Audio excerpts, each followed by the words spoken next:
people no longer trust the president. That is why Pinklawan, Duterte supporters, labor power movement, and other sectors are running every day. Dahil wala na silang tiwala sa Pangulo.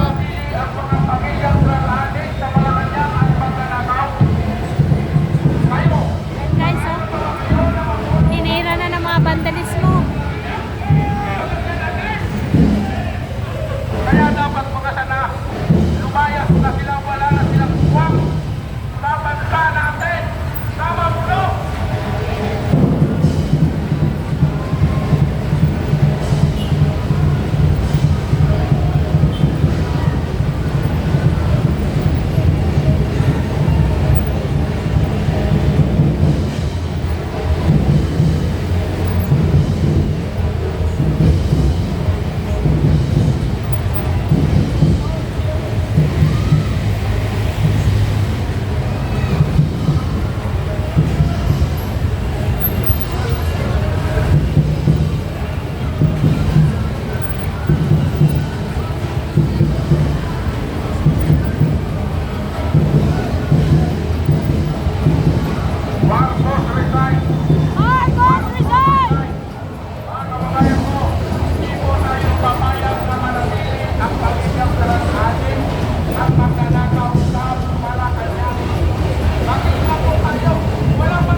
Nakasulat doon, House Marcos Duterte nakalagay. Pero talagang pinaglalaban dyan ng mga Pinklawan. Gusto nila talagang matanggal ang Marcos at Duterte. Kasi nga, pag nabalik ang Duterte, siyempre mababalik na naman si Dilima sa kulungan. Di ba? Kaya ayaw nila na yung susunod, sakali matanggal si BBM, gusto nila, hindi si BB kasi takot sila.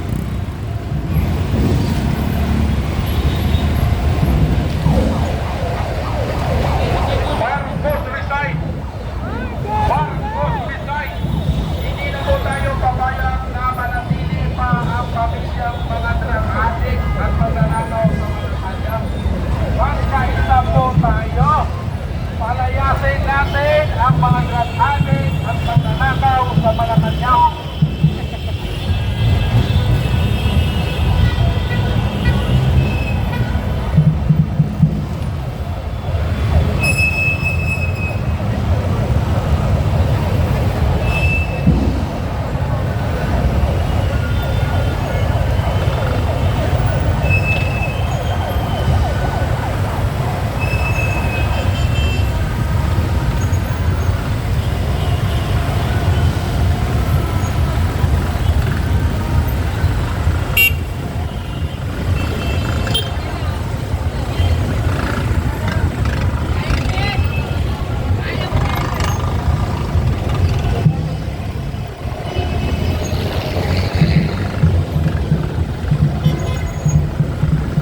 Kapitana Pexa, no? Pawisan na siya. Nakita nyo naman, basang-basa.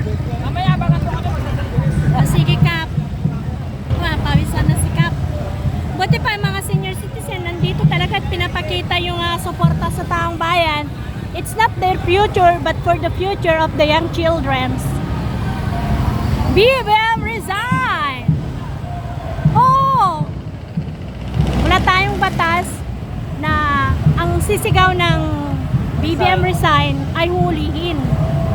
Kasi ang mga Pinklawan kanina sumisigaw naman sila ng Sara resign, Marcos Duterte resign. So selective ang pagiging batas ninyo. Don't bend the law.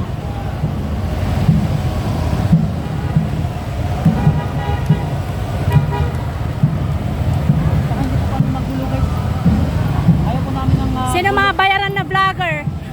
Kilala ko mga bayaran na vlogger, hindi kami yun. Yung manira para lang magkapera. Come on, it's not us.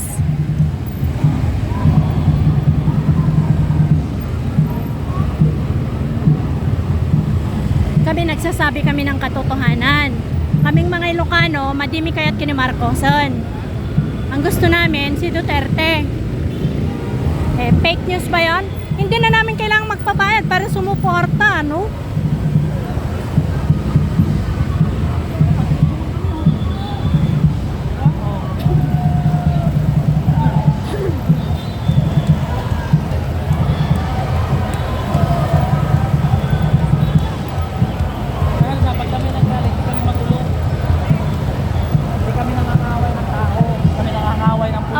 Alam nyo guys, kaya kami diretso kasi hindi kami nangangawin. hindi kami nanggugulo, hindi kami naninira ng mga stoplights, hindi namin sinisira kung ano man yung nakikita namin sa daan. Ang ginagawa namin, nalalakad lang kami na maayos dito sa kalsada, isigaw ang hinaing, yun, matinong rally yung ginagawa ng mga taong bayan ngayon dito. Sisigaw kami na ayon sa batas, hindi kami nanggugulo. Yun lang. Ang tinitirgas yung mga nagbabato, more on yun, yung mga binayaran lang din ni alam niyo na, Are! Marcos resign! Ha? Diretso doon! Diretso! Baka sunugin yan ng mga ano.